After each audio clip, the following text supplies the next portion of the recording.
মাৰ মানে হঠাৎ এদিন ভৰি দুখন মানে কঁকালৰ পৰা তল চোৱা কাম নোহোৱা হৈ গৈছিলে। খোজকাঢ়িব নোৱাৰে, থিয় হ'বও নোৱাৰা অৱস্থাত আছিলে, কিন্তু আজি মা নিজে খোজকাঢ়ি আহিছে।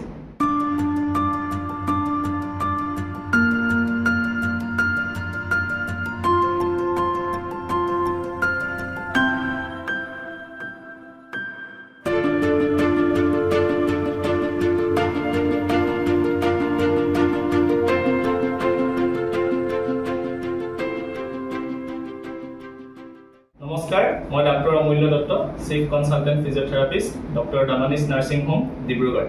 আজি আমাৰ লগত এগৰাকী বৰমা আছে। তেওঁ আমাৰ দামানি হস্পিটেলত কিছু অসুবিধা লৈ পিনে আহিছিলে। এতিয়া তেওঁৰ ফলো আপৰ টাইম, ৰিভিউৰ কাৰণে আহিছে।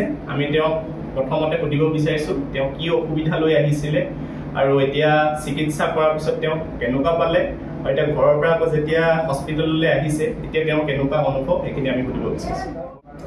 প্ৰথম আহোঁতে খোজকাঢ়ি আহিব পৰা নাছিলোঁ, পুলিচা আৰু ষ্টেচনত আহিছিলোঁ।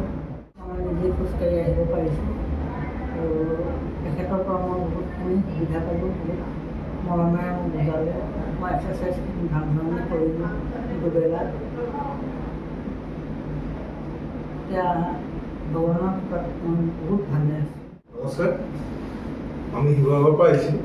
মোৰ মাৰ মানে হঠাৎ এদিন ভৰি দুখন মানে কঁকালৰ পৰা তল চোৱা কাম নোহোৱা হৈ গৈছিলে, মানে খোজকাঢ়িব নোৱাৰে, থিয় হ'ব নোৱাৰা হৈ গৈছিলে।